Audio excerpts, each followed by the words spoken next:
Il y a 2 ans, Le Monde révélait l'un des plus gros scandales d'adoption illégale entre la France et le Mali. Toutes étaient orchestrées par une association, Rayons de Soleil de l'Enfant Étranger, à l'origine de plus de 320 adoptions au Mali et 7000 à travers le monde. Derrière cette enquête, la journaliste du Monde Afrique, Morgane Lecam, et le journaliste de TV5 Monde, Kaourou Magassa. Mais dans cette histoire, il restait une zone d'ombre, le rôle de l'État français, jusqu'à ce qu'on obtienne de nouveaux documents. C'est Marie. Marie, je l'ai rencontrée en 2019. Elle a été adoptée en 1989 par un couple de Français au Mali. Marie, en fait, elle s'est intéressée à sa recherche des origines en 2018, quand elle est devenue maman. Elle a fouillé dans son dossier d'adoption et puis elle s'est rendue compte qu'il y avait des ratures, du blanco, des informations qui ne concordaient pas. Et puis surtout, il y a cette lettre qui a été envoyée à ses parents adoptifs par Danielle Boudot, qui était la correspondante de l'association Rayons de Soleil à l'époque, qui nous met vraiment la puce à l'oreille.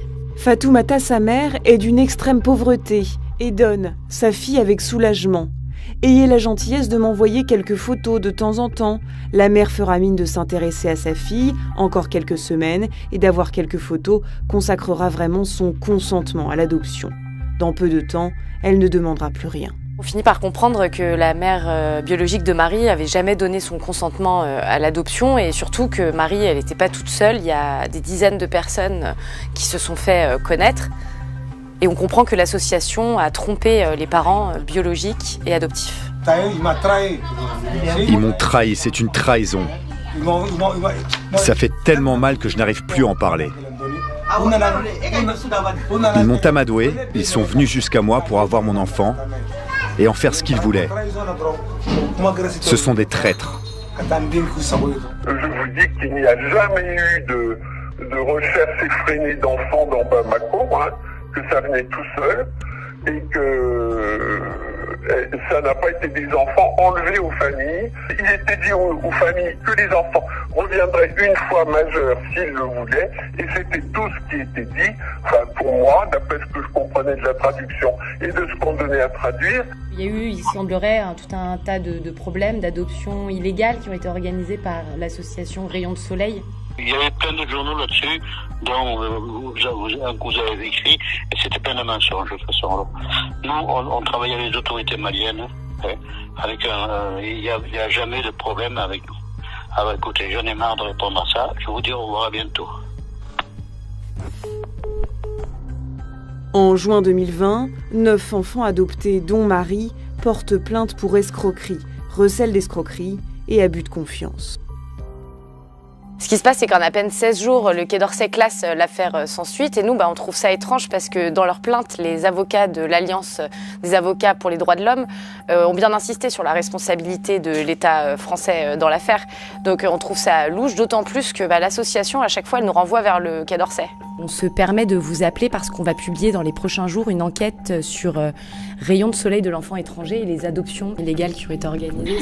Non, elles n'ont jamais été illégales puisqu'elles ont toujours été faites par vérifier. Les visas ont toujours été délivrés par la France. Donc, si vous voulez, c'est là où... Oui. Les affaires étrangères, c'est eux qu'il faut rencontrer. L'État français était-il au courant ? Comment le Quai d'Orsay, censé contrôler l'association, a-t-il laissé passer ça ? Comment, sans le consentement éclairé des parents, ces services consulaires ont-ils délivré les visas qui ont permis aux enfants de quitter leur pays ? Je me rends aux archives diplomatiques à Nantes, à Paris. Au début, j'ai pas les dérogations nécessaires et donc je fouille les cartons, je trouve pas grand-chose et à un moment, je finis par obtenir les autorisations et là, tout m'apparaît beaucoup plus clairement. L'enquête met en lumière 3 manquements des autorités françaises. D'abord, des visas ont été délivrés aux enfants adoptés alors que plusieurs alertes avaient été émises depuis Bamako. L'association demandait 20 000 francs par enfant, une somme élevée qui, aux yeux des autorités françaises, ne correspondait pas aux dépenses réelles. Nous avons rouvert une maison d'accueil.